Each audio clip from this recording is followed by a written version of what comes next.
Okay guys, after a while my camera just stops recording, but where the video stops, I actually took and used a hammer and I drove it, this knife, from the end right down in here quite a ways. Alright, I'm bending that as hard as I can, nothing. And then what I did the last time, right here, I'm going to whack it to get it out of the wood.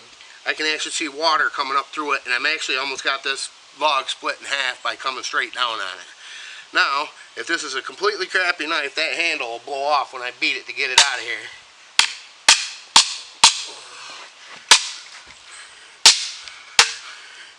And you can see I'm deep in that chunk of wood. It's still sharp.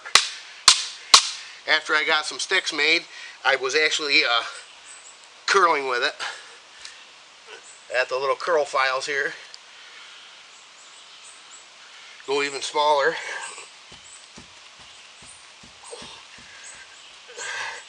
Now I couldn't bend it back and forth.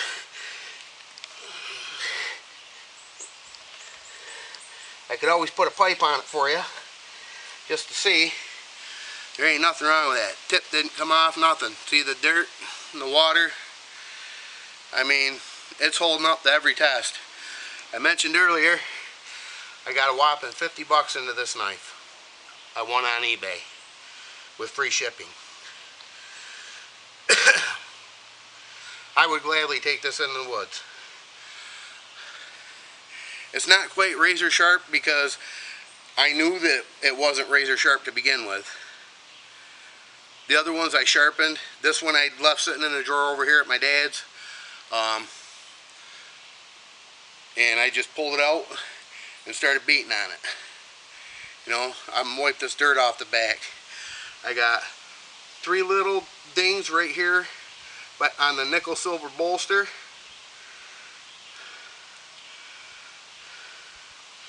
I got 1 little ding there and 1 little ding right here where I was smacking it with a hammer. I mean, best 50 bucks I ever spent. And if you want more tests, if you didn't think, you know, you could prang with it, that's for sure. I mean, I got these sticks. You know, I went through a knot, and this is wet maple. You know, and I'm pulling. I can curl up all day. It's still sharp. That right there. And the other little filings in the wood, I could start a fire, no doubt. You know, I mean, like I said before, if this is Packy steel they're using, get it, because it's some tough stuff. I believe it's everything they say they put into it. I got a whopping 50 bucks into this. If you want to see me cutting nails in half on an anvil or something, let me know. I'll do it just to see edge retention. I know as far as breakage, I would have to put it in a vise, and I'd probably have to have a 6-foot piece of pipe to get it to snap, if I could do it. It might even take more than me, so I probably hurt myself trying to break it for you. But, you know, that's what it's all about. I mean, I'm a guy on a budget, and I just went through wet maple with a knot in it. Wood splitter even has trouble with that.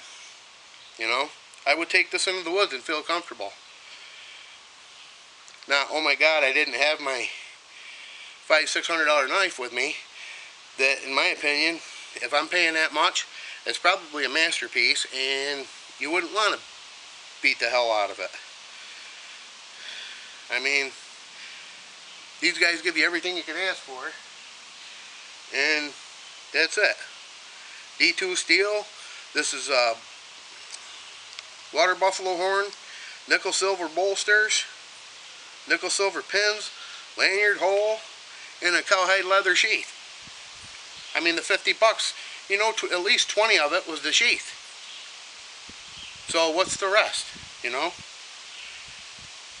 Then you could save your, you know, your nice knives and beat on that.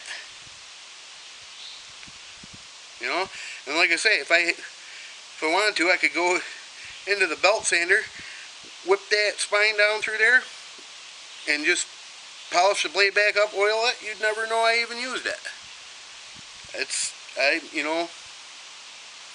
This is all just my opinion, guys. I mean, I'm saying it's not bad for the money. For 50 bucks, I couldn't go wrong.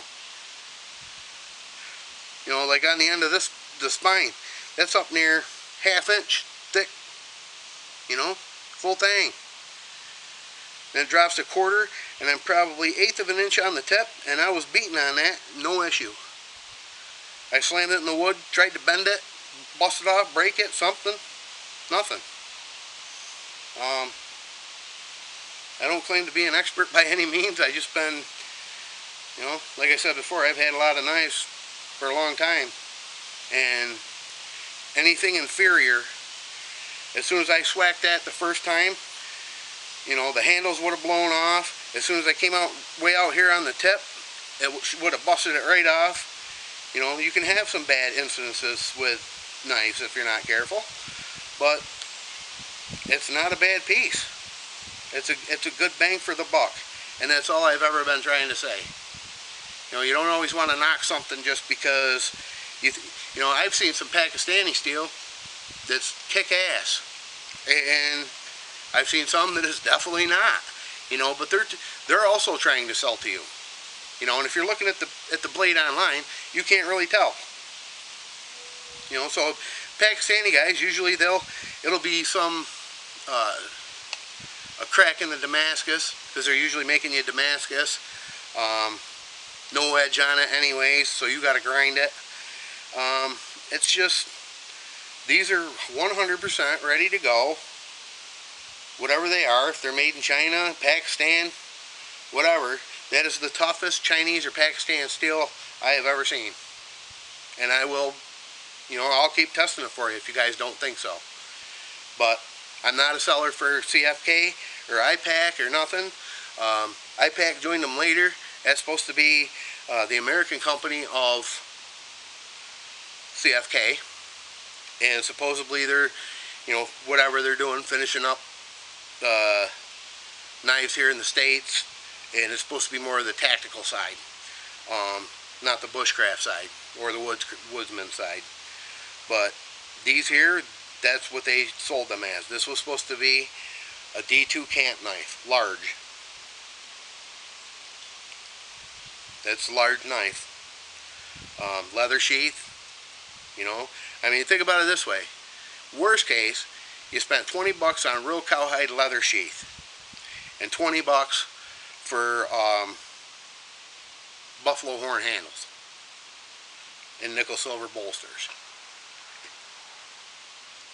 So that's what I got invested, about